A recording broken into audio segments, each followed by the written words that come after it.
Welcome to A Little Bit Radical, a business podcast from Standing on Giants. I'm Rob, your host. Join me as I meet people and organisations who are doing things differently, challenging the status quo and, yes, might just be a little bit radical. What do the Hells Angels, a Scandinavian nun, and the former head of MI5 have in common? Well, they all play a role in the life of my guest today, David Schluter. David founded his company, Fluid IT, in 2005 as a one-man band determined to stop charities being ripped off for their IT support.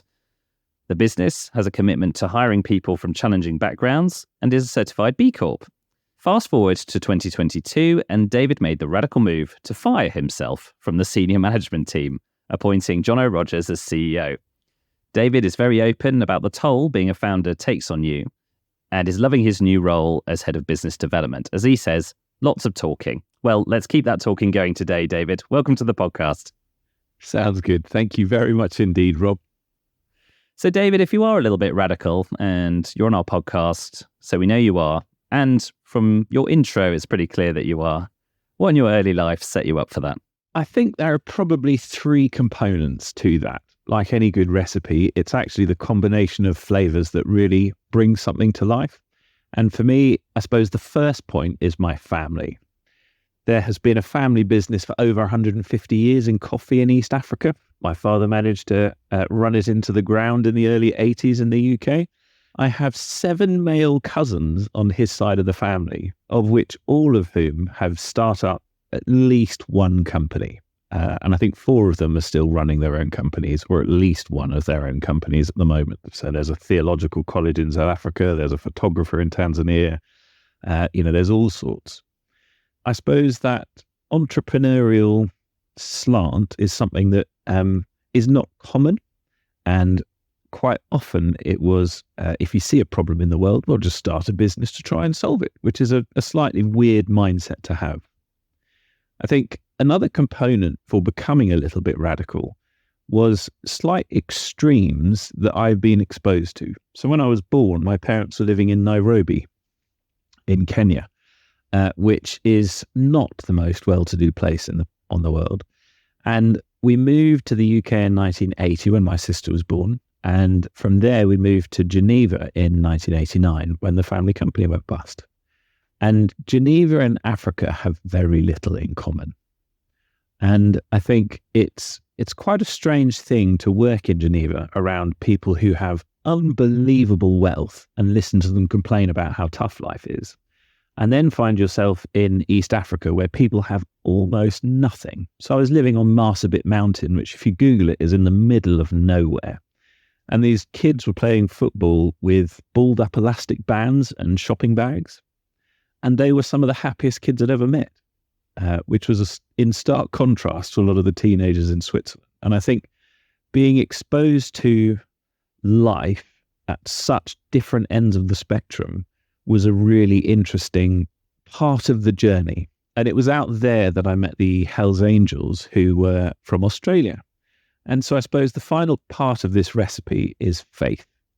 And I was 18 at the time.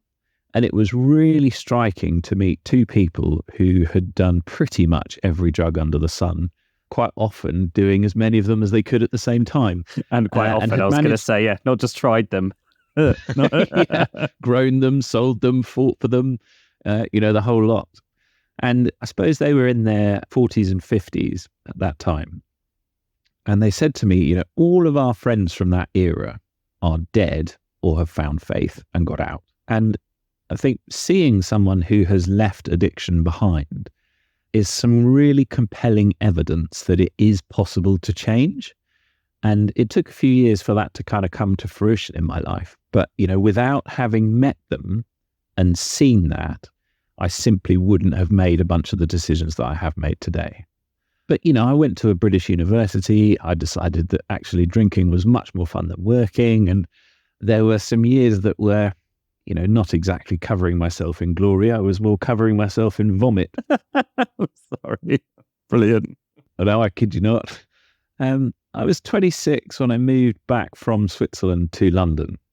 I'd had this really unusual job working for a man who was rich even by Swiss standards. So he did export of foods out of Brazil in shipping, and he was just miserable.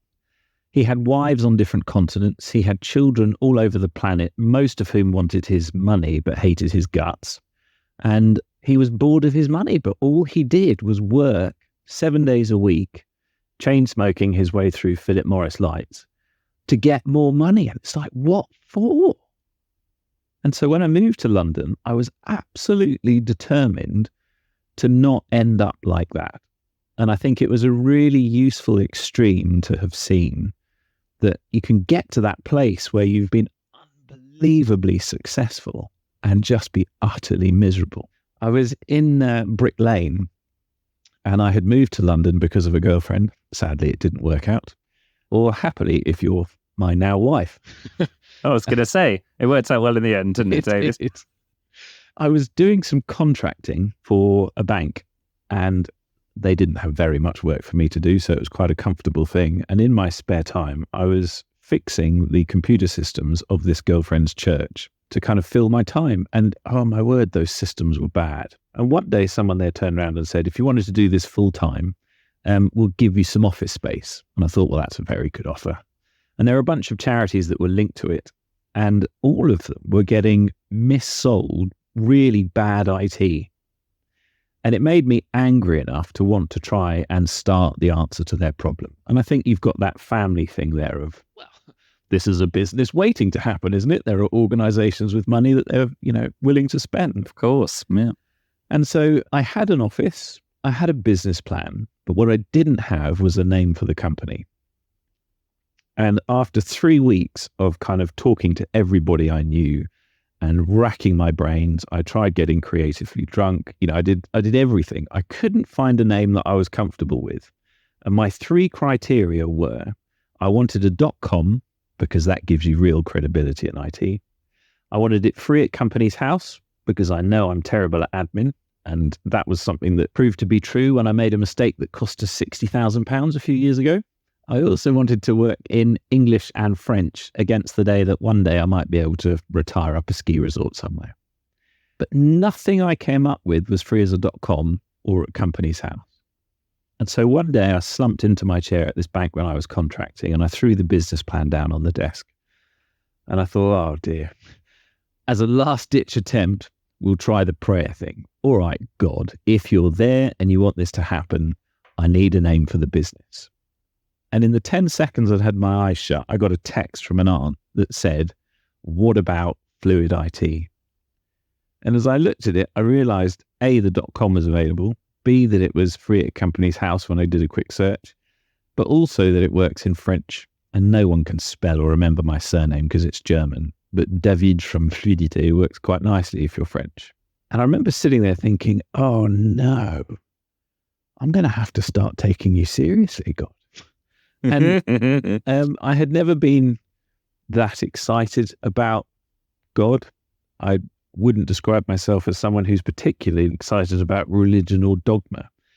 But I did feel a very strong call that there was something beyond me that had a plan for me and that I needed to pay attention. And that was the beginning of the journey. What a wonderful story. Thank you so much for sharing that, David, or David, as you might like to be called in this context, of course. I think firstly, I'm struck by clearly how deeply you have reflected on this for yourself. And I think that's something that a lot of people don't pause to do.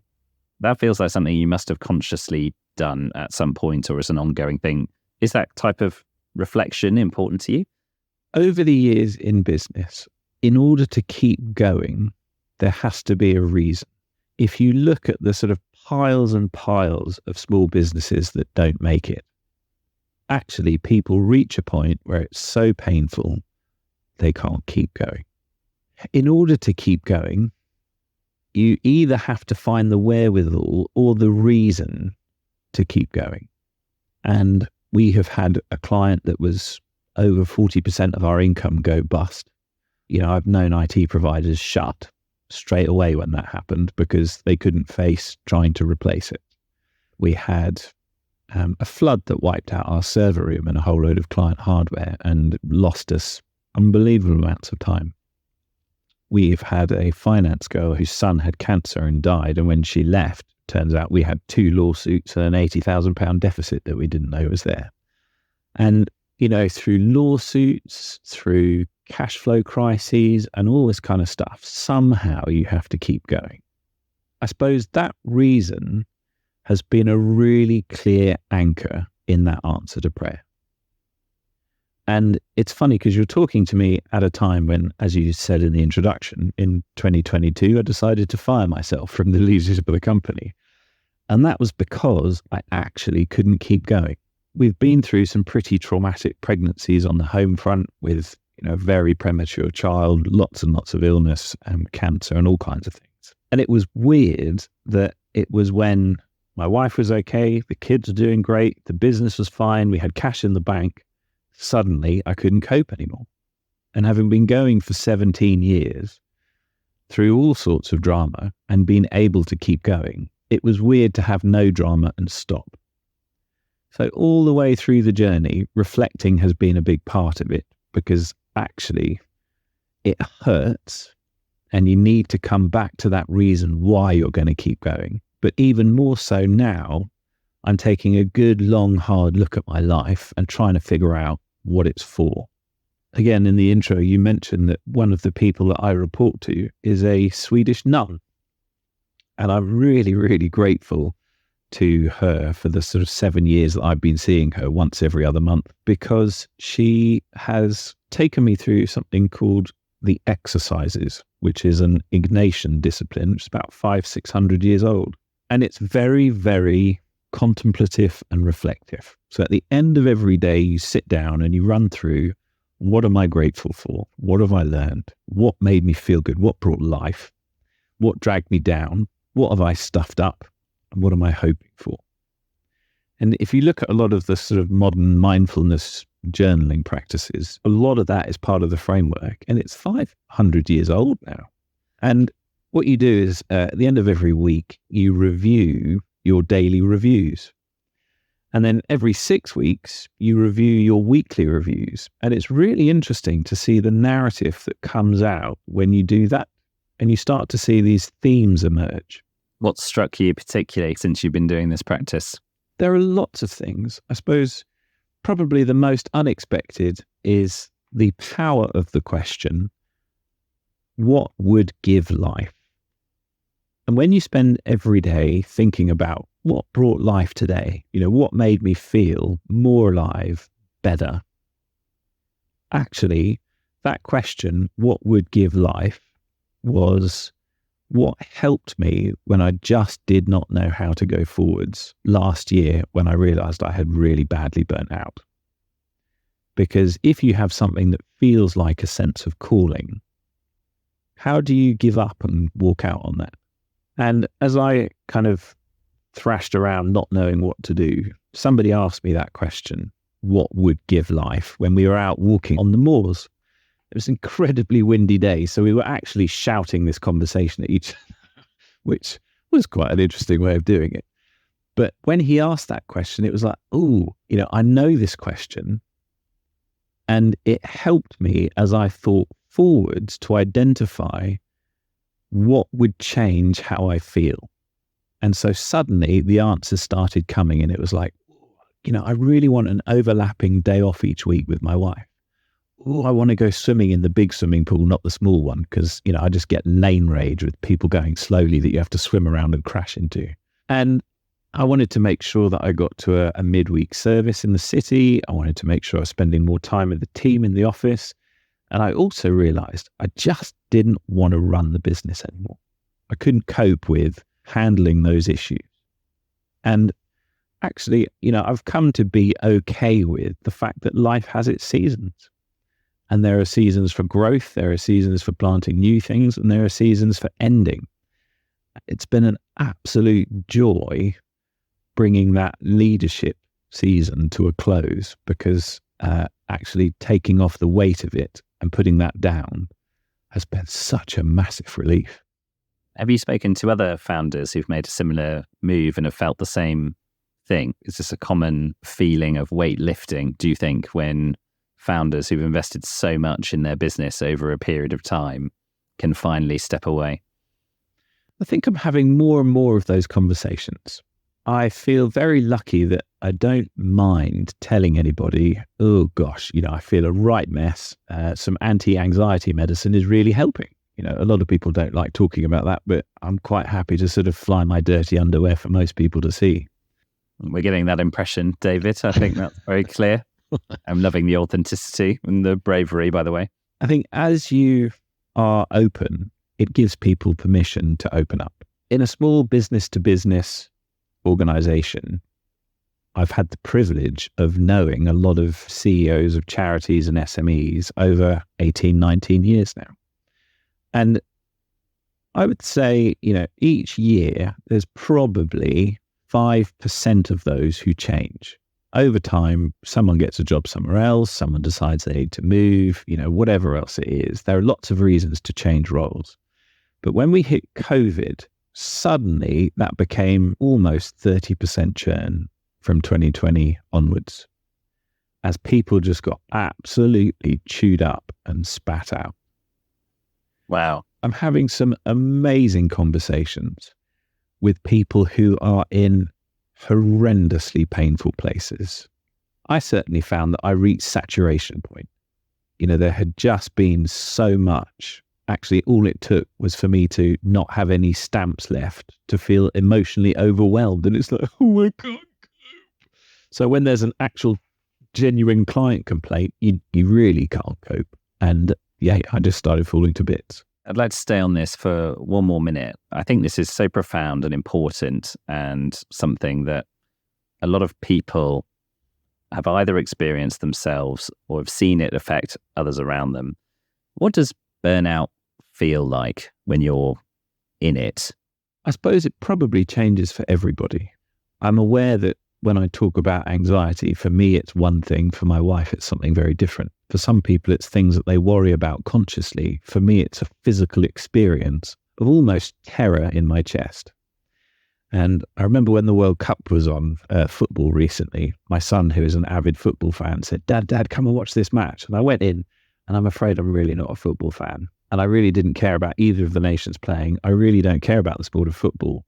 But within 30 seconds of sitting down to watch the match, I was ready to throw up. I was feeling so tense.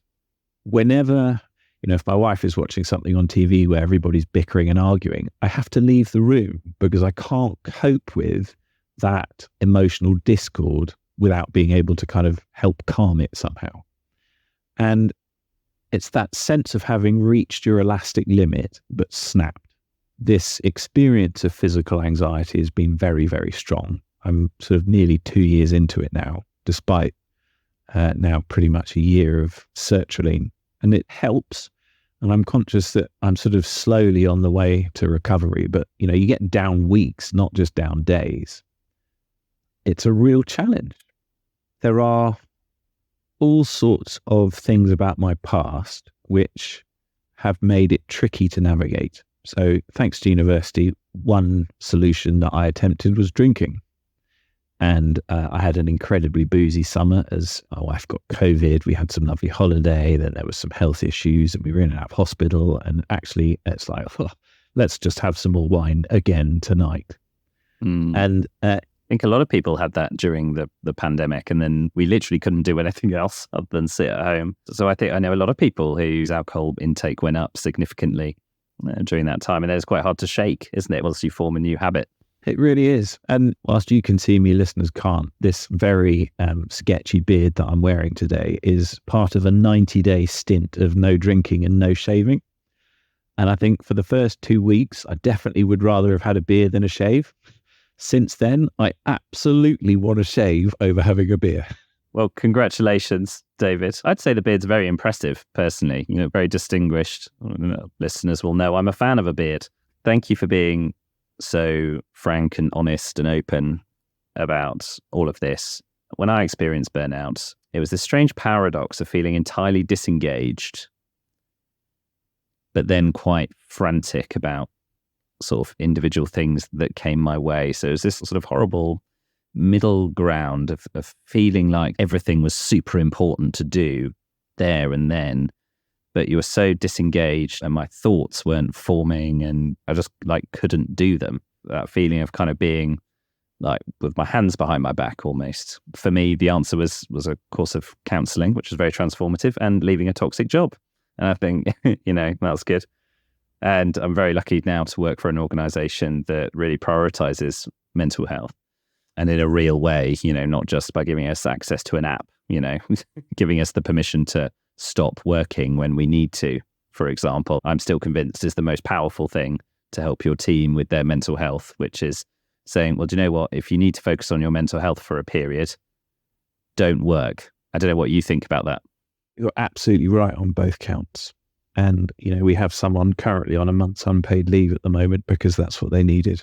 In 2017, I decided that actually I'd had quite enough drama that I shouldn't be trying to process this on my own. I should probably go and get some counselling on the advice of a good friend. I worked with a lady for about a year. And like you say, it was absolutely transformative. And I think when I took that decision, there were a couple of things around it that were interesting. So one of them was I felt that it was thanks to the business that I was, by and large, feeling like a bit of a basket case. Therefore, because the business had pretty much underpaid me for the entire duration of my employment, it could jolly well pay for the counselling. Only fair, I think. Yeah, I agree with that. The second thing was that we have a son who has mild cerebral palsy, so he has a lot of physio before work and after work in the evenings, and it just meant that actually with our daughter's ballet and everything else, there really wasn't space outside of that, unless you're going to kind of trample the weekend, to go and do it. And so I decided, well, actually, work can take the second hit and suck up the time. So I'm going to do this on company time, on the company dime. Oh, that rhymes. That does rhyme. That's a soundbite right there, I think, yeah. To my shame, it wasn't until I reached the end of that the reflection dawned on me that if that was the case for me as the CEO of the company, both of those needs probably applied to just about anyone else in the company. And so we turned around and said, if anybody would like counselling, you can do it on company time. If you'd like to try it because you're not sure, we'll pay for the first month. And if you earn under 30 grand, we'll pay for all of it. And we've since decided that actually it was stupid to have that salary threshold. So we have gone back and made amends, and we pay for anyone to do counselling, no matter what they earn.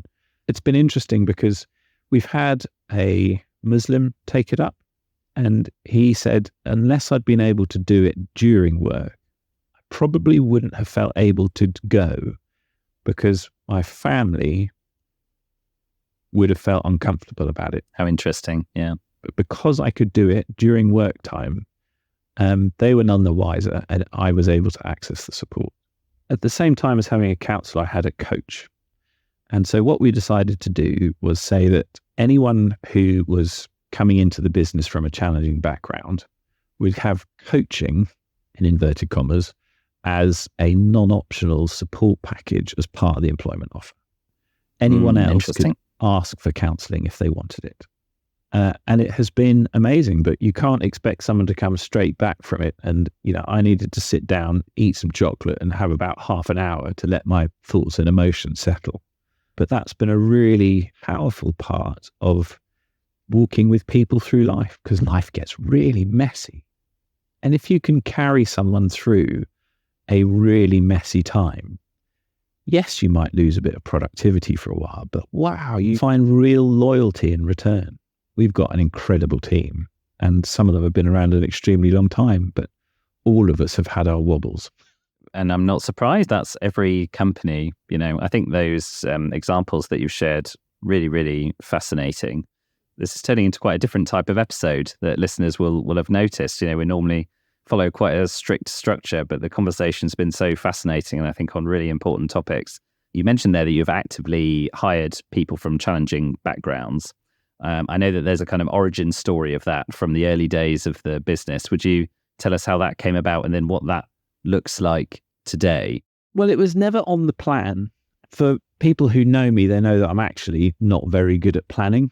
So, I used to talk to friends who were running businesses and they always had a 3-year plan and a 5-year plan. And every time I spoke to them, I just felt incredibly nervous about the fact that I never had those and just like a really rubbish businessman, basically. And in the very first week of starting this business, we were stuck in this building that I mentioned earlier. And one of the charities there was a rehab program. And their daycare center was taking people from rehab, so homelessness, drug addiction, and that kind of thing, and teaching them things like woodwork, personal hygiene, and skills to reintegrate into daily life. And the manager, who is to this day a dear friend, knocked on the door and said, I've got a guy who's 35 and he spends his afternoons sitting around at home thinking about not doing drugs. And this is bad. He needs to be busy, not bored. Could he do your admin? And in a fit of wild optimism, I said, sure, why not?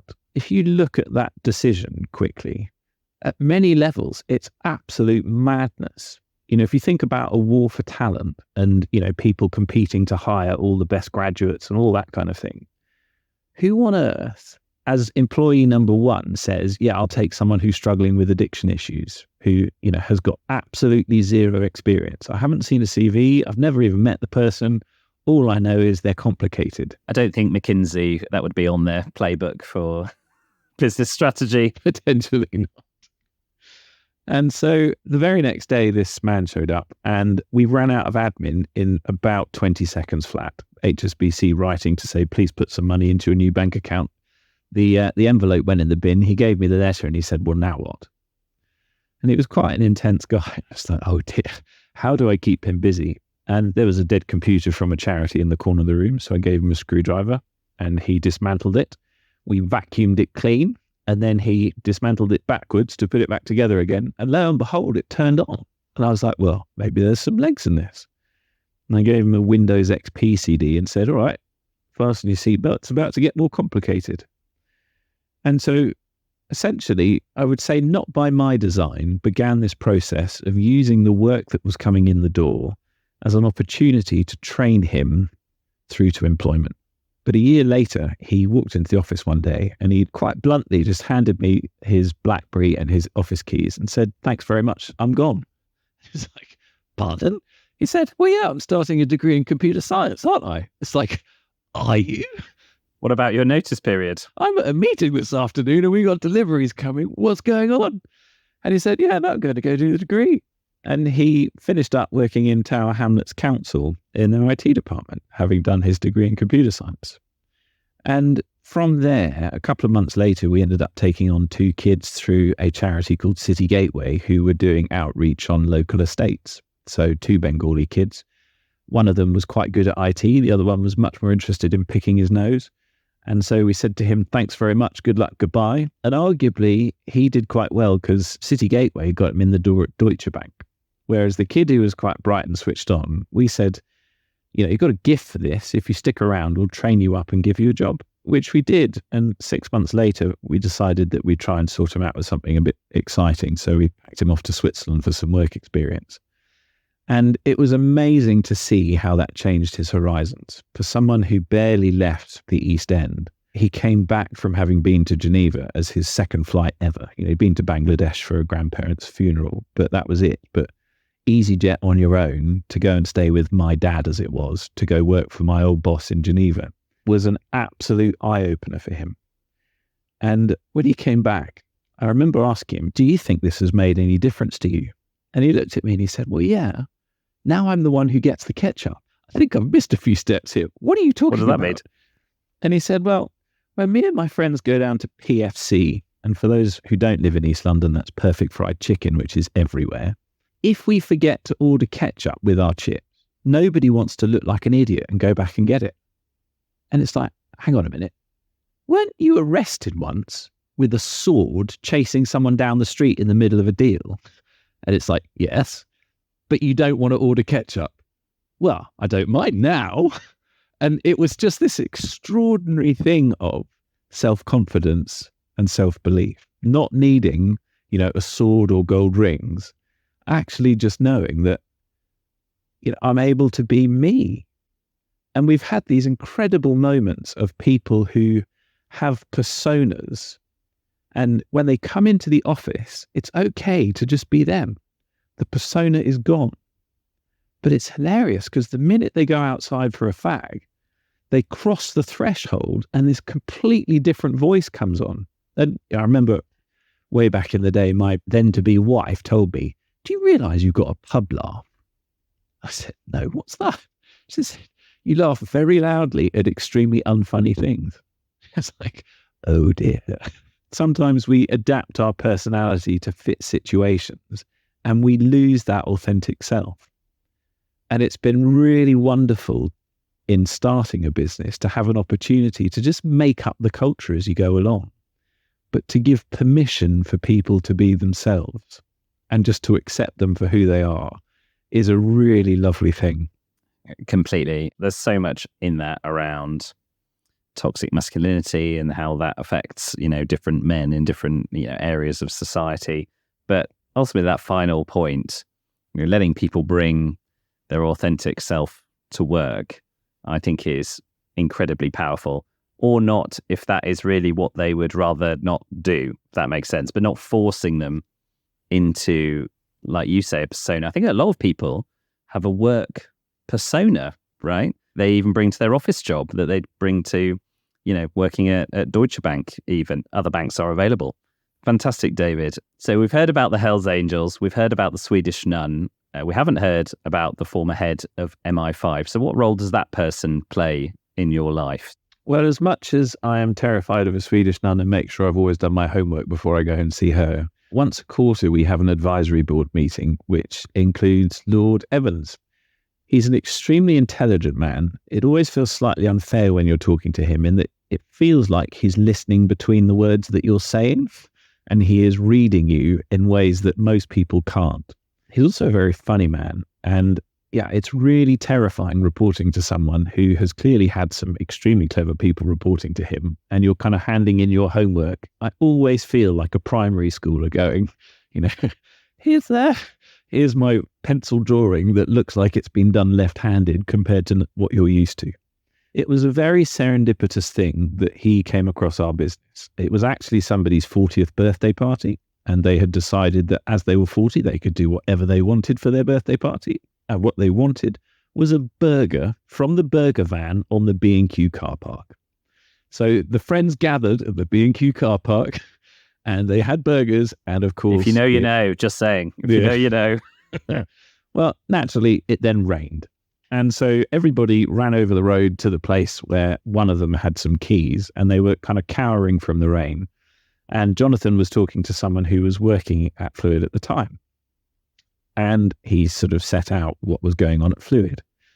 And the following Sunday, I showed up at church that morning and I got tapped on the shoulder. And he said, "Hello, you're David, I'm Jonathan. It sounds like you need some help at Fluid." It was like,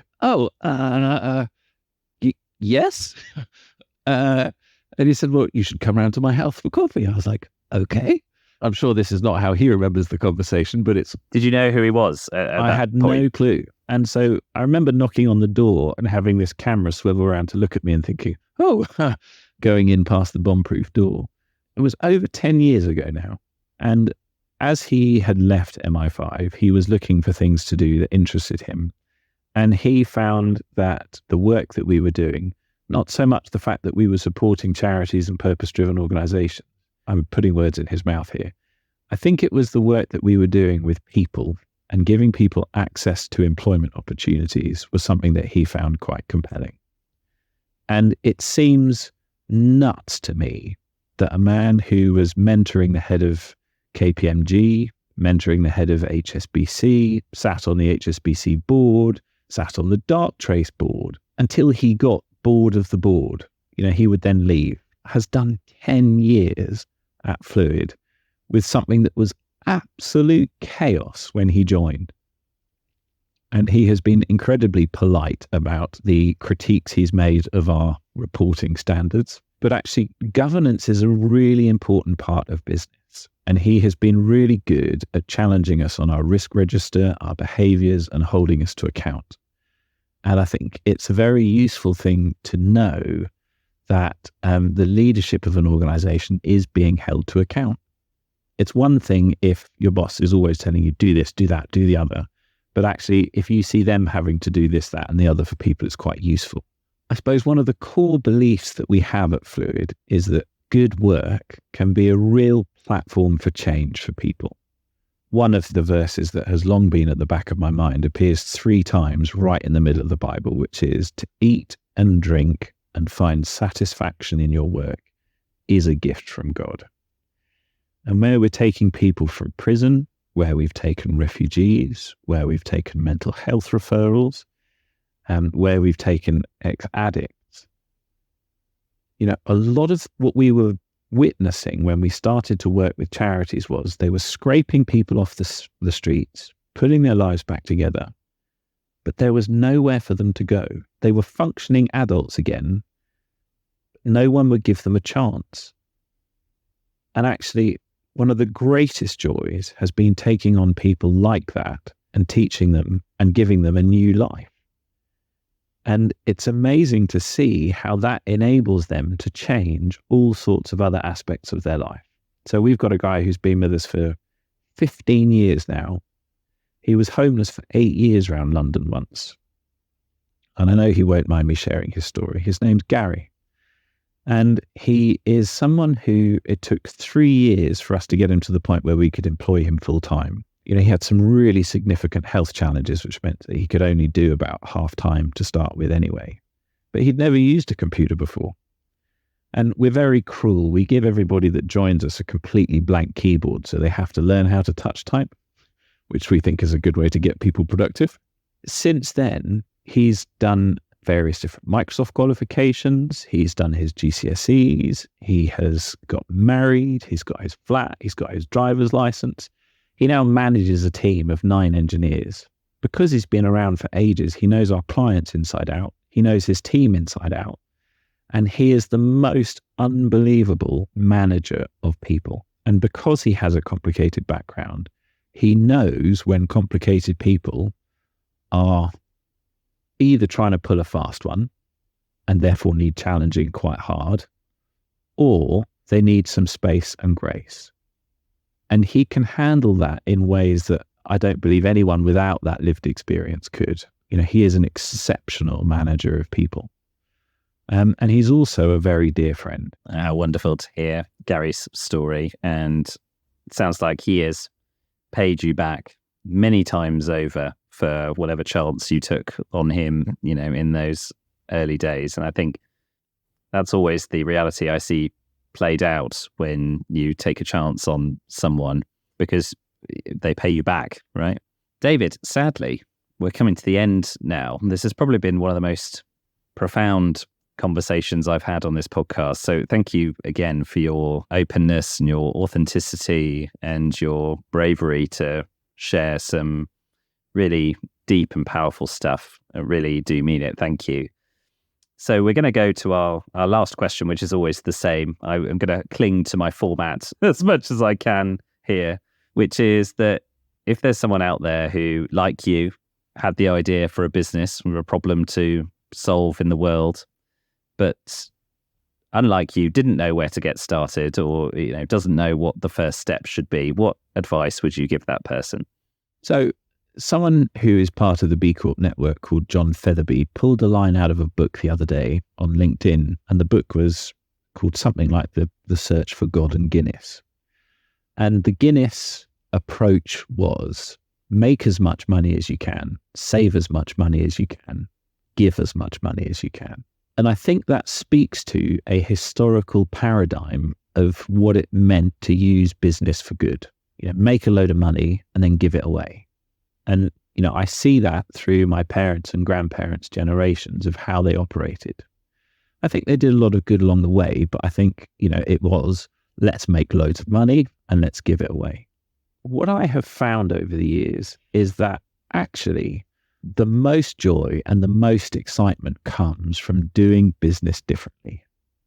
There has been an immense freedom in being a slow business. So we don't have investors. We don't need to scale. We don't need to smash people over the head saying, where are my 8 billable hours today? We can just be kind. And the opportunity to be kind to people in business is, I think, quite rare. but it's also brilliant fun. And I have really loved being a part of the B Corporation journey because there is simply nothing else out there that will help you roadmap cultural development. And I suppose I would encourage anybody heading towards business to see it as a vehicle that delivers change as it goes. So because I run a company called Fluid IT, the obvious metaphor here is a river. And as you look at a river, it's not about where it hits the sea, but all the way down the riverbanks, there are trees, there are fruit, there are flowers, there are things growing, there are things feeding off it. It brings life the whole way down. And actually, if you do that business journey well, it will bring life the whole way down, not just once you've made a pile of money. And that for me is what it means to really take that stakeholder success thing seriously. One of my absolute favorite conversations is the one that I'm pretty sure most businesses don't have, is when they call their supplier up and go, "You're not charging me enough money." I love to tell suppliers that. We think this is worth more. We'd like to pay you more. Most people are sitting there going, happy days, I've got some margin opportunity. It's why we're dreadful at making money. Please don't look at our balance sheet. It's terrible business advice, this. But there is an immense joy in treating people generously, in treating suppliers generously. It builds strong relationships. It builds trust.